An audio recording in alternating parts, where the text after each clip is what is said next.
Hi everyone, today we're going to go behind the scenes of our 48-hour mobile film challenge in conjunction with the Edmonton Short Film Festival and K-Days. I am by no means a video expert, and this is our first short film we've ever done. But we had a lot of questions about why and how we did certain scenes, and a little bit about the story as well. We recorded the entire film using just an iPhone 8 and an iPhone XS Max. The spoken lines were recorded separately using just the iPhone in a quiet room. And also in this video I'm going to discuss a little bit about the music that I wrote for the film. So now we're going to take you through on the commentary about the film. So from the first 1 to 12 seconds, this section was recorded on a slider with a video head I used for my DSLR camera. I attached a grip, like this one right here, on top of the slider. I actually bought 2 grips for each of our phones. This one was around $20 or so Canadian, and this one's around $35. I found the more expensive grip actually popped out the XS Max quite often, and the cheaper one was the only one that was able to hold it.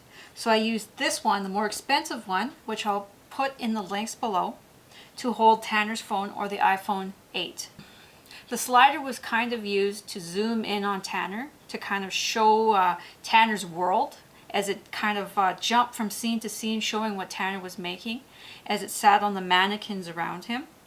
So directly over Tanner's head I used my photography boom, which I usually do beauty portraits with a beauty dish. And I wanted to kind of black out the surrounding area around the desk. So I used a grid. And so what a grid does is it just kind of focuses the light a little bit more in one direction. And that achieved that sort of the ambiance that we wanted for that scene. And we put Tanner's phone directly in front of him to record the sort of scribbling and scratching noises of the drawings that he was doing. And later on in Adobe, I cleaned up the noise a little bit. The music that I wrote for the film started off with sort of an ominous feeling, and it moved into a section that was sort of written to build some tension into the film before moving into a refrain that had sort of a tender feeling to it, and that was when the daughter came to life later on in the film. So this clock scene is actually one of my favorites visually. We used a desk lamp and this little light right here to light it. And actually this little light was really good while it lasted.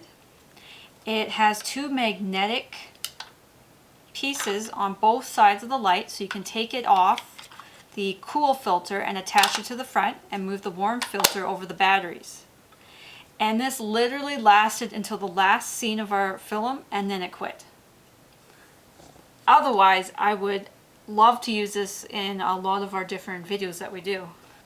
So during these scenes right here, I actually kept the phone on the slider and just kind of positioned it as we went from scene to scene, including right down where Tanner was running down the stairs to his studio, which was actually right across from the bedroom. So now this scene was actually very difficult to kind of imagine.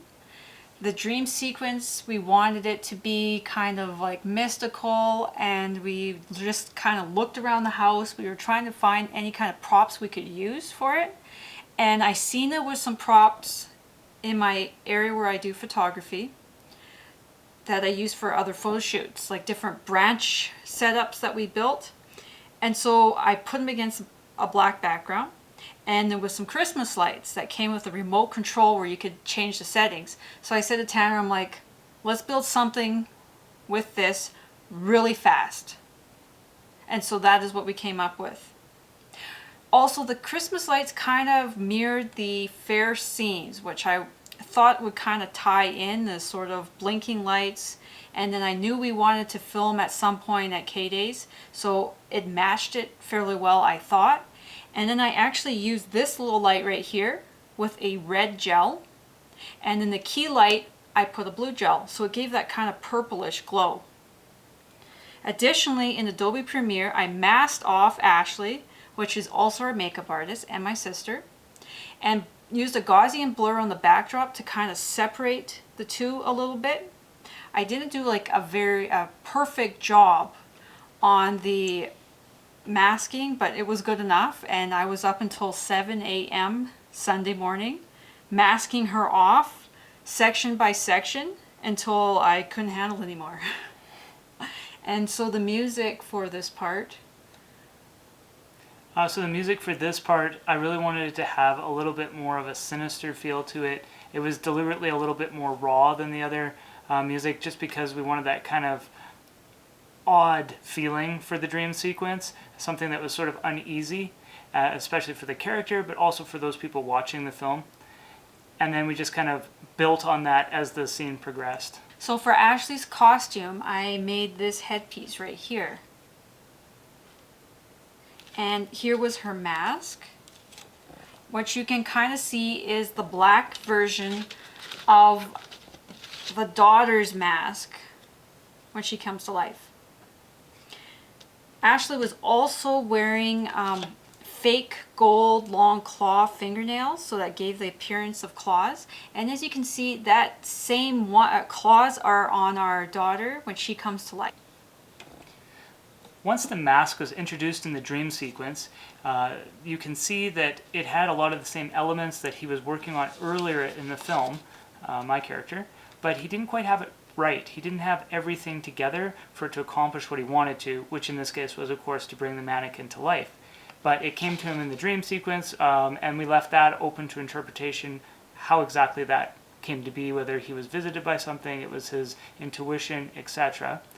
And then he awakes from his dream, appears to be drenched in heavy sweat, he's looking kind of rough, and we achieved that, again, with Ashley's makeup talents. Ashley made me look like I was looking pretty ill, and used her airbrush to give the appearance of heavy perspiration, and so that really drew in the scene and made it much more believable, I think, because it gave that appearance of that sickly look that we were looking for. And of course he wakes up hearing what he thinks at least is his daughter's voice, or his potential daughter's voice, and rushes off to the studio after that. So for this scene, we wanted some really unusual camera angles. We wanted something a little bit more unique than our typical tutorials on how we do leather projects. So we wanted like someone almost to be watching from behind the mask as he was creating the mask. Almost like something was watching in, and we don't know who it is, but we were having fun kind of trying to figure out unique camera angles, especially when he brings the mannequin to life. We actually draped a wig over top of the camera to make it look like the mannequin was peering out at Tanner. When the mannequin comes to life, the music that I'd written for that section was kind of based off of the idea that Amy had given me prior to recording any of the music whatsoever, which was that she just really liked the idea of a music box, or at least the feeling of a music box. And so since I didn't have a lot of time to prepare, I only had my acoustic guitar, I decided to try and create that sort of effect using the acoustic guitar, and create at least a tender moment and have that kind of flow of notes that you might get from a music box. So for the fair scenes, I used two pieces of equipment. I used this handheld grip, and with the iPhone 8, I used the DJ2 Osmo gimbal, which gave that nice smooth gliding look as we walked through the fair. So one other light that I forgot to mention we did use is the smaller Roto Light, the Neo. And this is 3 or 4 years old. And we used it because this little light wasn't quite strong enough, and it didn't give the same color temperature as our LED light, which I will put a link to them in the description. I came up with a rough concept of what I wanted the script to be about, but I couldn't really finish anything because you had to incorporate 3 challenges, which were... You needed to see a rainbow somewhere in the film, you had to have someone using an actual real camera at some point, and you had to give it a spoken acknowledgement to one of the sponsors. So one of the inspirations for this story was our daughter. Do you want to tell the story? Well, she had really wanted to have for some reason, a twin sister. And so she decided since she didn't have a twin sister, she would make one. And that was an interesting concept, so we said, well, go ahead and, go do that while we're working on the computer here and doing other things. And a short time later, she came back to show us what she had, and we'll show a picture of it here, but it had a traffic cone for a head where she had taped on a face, and she had arms and gloves that she used for hands, etc., and sort of just built this whole crafty Frankenstein kind of twin sister for herself. And that kind of, we really liked it, and I thought it was very creative, but it was that is interesting. kind of what gave me the idea to create a short story and make a film about it. For the ending, I wanted to leave it a little open to interpretation. Now, we had a lot of people ask, what does it mean? And we kind of wanted the watcher to decide what the ending actually meant.